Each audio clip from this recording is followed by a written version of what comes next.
Alright, I hope you can hear me now. I've been talking for like the past 10 minutes, so I guess I'm going to repeat everything I said now. So I'm also gonna wait to see if this will, if the sound will come on the Explore chat right now. But, fun.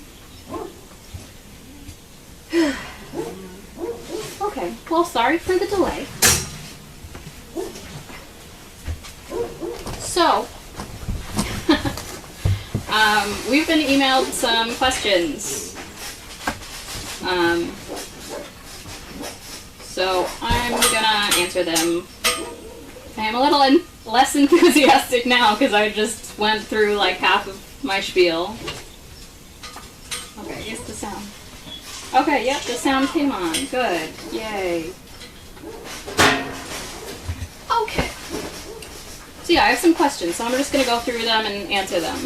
So, first question. Is there a reason why the puppy caretakers mostly stay outside the whelping box instead of sitting inside and patting/interacting with the puppies? So the simple answer is these guys are being trained as working dogs. They are not being trained to be pets. So we don't want them to get used to sitting on someone's lap or getting constant attention that way.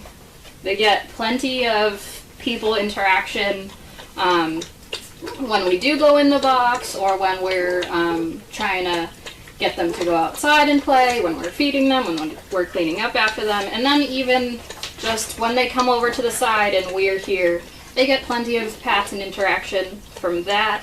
We also want them to know that people are not their equals, we're not their playmates. They can have fun with us, interact with us, but we're not gonna roughhouse, we're not gonna be like playing like they play with each other. And so far it's working out really well for us. These are the most well-behaved pups that I have seen in my almost 8 years of being here. Like for the age that they're at, I mean. So we're still giving them attention. They're not lacking for attention. We go in to correct them when they're playing a little too rough. And we do spend some time in there, but we don't want them to view us as furniture or a playmate. So that's the simple answer of that. During Meet the Dog on 531, Chris mentioned that one of the dogs was doing head swiveling, and he explained that this meant she was looking around instead of focusing on the handler. He said that would be worked on. How do they work on that? How do they teach dogs to focus on the handler and ignore the surroundings? So head swiveling is often because the dog is either nervous, and they want to know what the surroundings are. They don't have that confidence yet to just be able to focus on that one thing. Or sometimes it's the opposite and they're bored of focusing on the person and just want to look around. So how we combat that is, so if it's for nerves, we just make sure that they're constantly exposed to new things. Busy traffic, and we call it putting miles on the dogs, just getting them out more, because every time they go out, it's a new experience, a better experience for them, and it makes them slightly more confident. So the more they get out, the less nervous they tend to be. So when they are not focusing on, oh no, like what's happening in the real world, they're able to listen to us and be like, okay, I can focus on you because I'm not so nervous. We also sometimes run into the dogs will hyper-focus on something if you're in a grocery store aisleway and they're like, okay, we're getting to the end of the aisle, I'm just going to focus on that. Instead of, we're still halfway down this aisle, they need to focus on me and what I'm doing. So sometimes we'll either have them stop and we just take one step at a time. Sometimes I'll just say like, hey, proxy, let's turn around, and we'll walk in the other direction. Or sometimes I'll stop them and then we'll back up several feet. You just don't want them to get used to expecting to do X, Y, and Z in that order. Sometimes the trainers find ourselves, we've gone to the same places with the same dog several times, and they know our route around the store. So you walk in and they're like, okay, we start going left. So we don't want them to get used to that. So we go right instead that time, and it totally throws them off. So it gets them to look at us, pay attention to us, because they don't know exactly what to expect, what we're going to do. So we want them to focus on where we're walking, what direction, how fast we're walking. Sometimes we notice that the dog is not paying attention to us, and some of us will just, without saying anything, stop walking and see how long it takes the dog as they're walking away from us to realize, oh, I'm not with them anymore, and they turn around and they're like, I'm so sorry. I mean, you can only do that with the dogs that you know will come right back to you and won't run off, but it's just something that the dogs have to learn to focus on you. We need them to do that because they need, when they're matched with a person, they need to be able to hold the person up. They need to be able to focus on, okay, my person just stumbled, I need to brace this way so that the person can catch themselves. So we want them to think things through as opposed to going through the motions. So yeah. Chris also mentioned that a dog needed to work on getting into the car. How do they teach dogs how to get in and out of the car? What do they do when the dogs need more help with that? So Chris, I believe, was talking about Waverly, who is a little nervous Nelly, still with the car. With the Christmas litter, I don't think we started as early as we should have for car rides. We didn't introduce them early enough to where they were super comfortable and able to fall asleep as puppies in the car.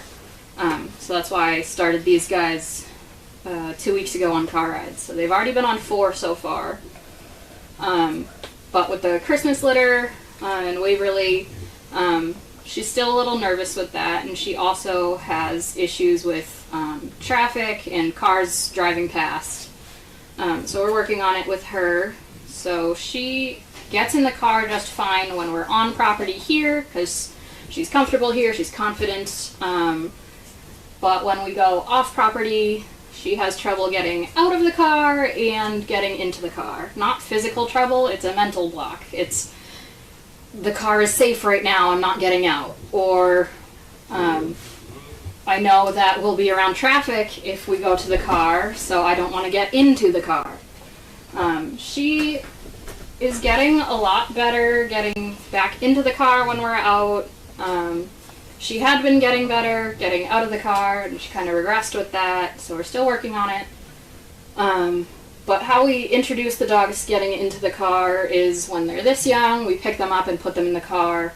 When they get a little bit older and bigger, we have a set of like steps to get into the car, so they learn how to get in and out on their own that way.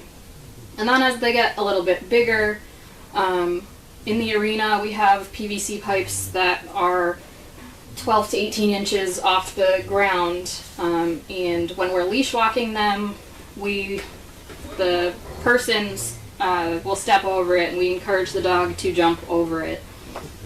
So when they can jump over that 18-inch thing, it's kind of like the same height as a bumper on our cars.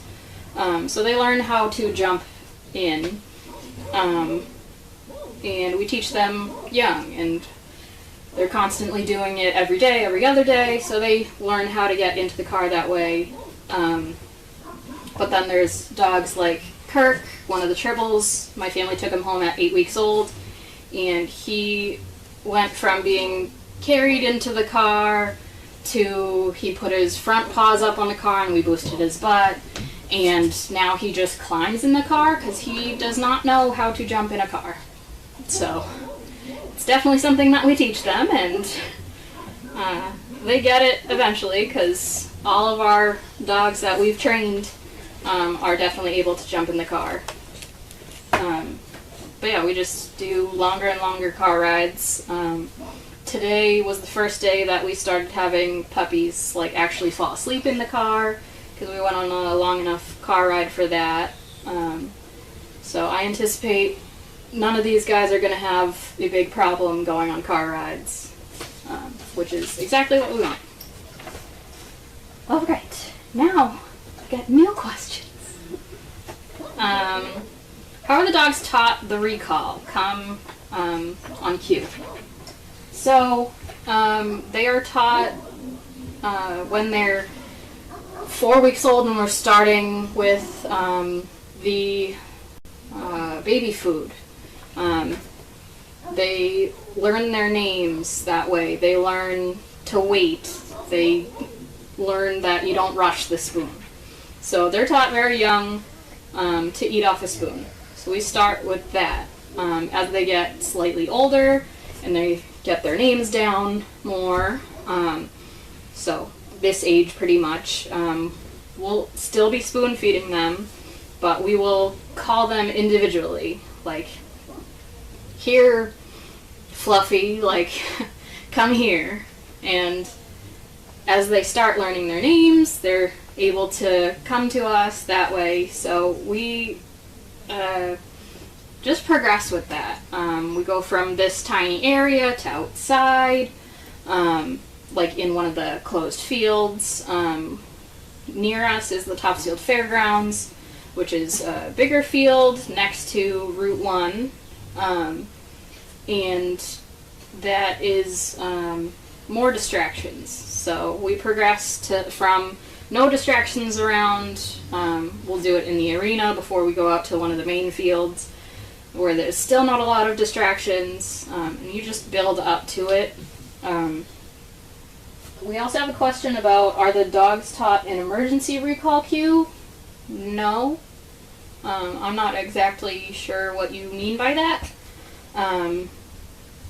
They are just taught to come when their name is called.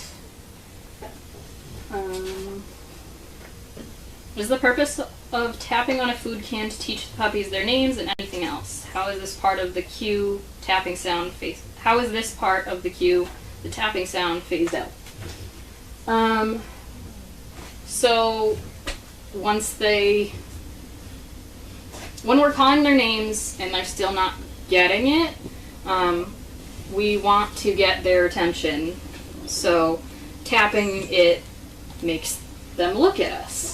So as they're coming over to the sound of the tapping can, that specific dog that we called, it's just a lot of verbal praise, like, good Bozo, very nice Bozo. Like, we're just telling them with their name several times how good they are. So eventually, when we're calling their name, we don't have to do the tapping on a can because they've already learned to associate their name being called with like being asked to come here or just to focus on us. So it gets phased out as they learn their names and learn what we're asking. Alright. I think that is the end of the questions that I have for this week. If you guys have any other specific questions for me or any of the other trainers, you can totally email them to Lynn and she'll pass them on to me. It's just easier than me going on Explore and having to wait for questions. Does anybody have any questions? 5 minutes later, does anybody have any questions? So, like, it's just easier for me. And this is only supposed to be 15 minutes long. So, I did, a little more than that because most of that time the sound was off. So, yeah. Well, thank you. Have fun watching the puppies. And I will probably be here next week to do Trainer Talk again.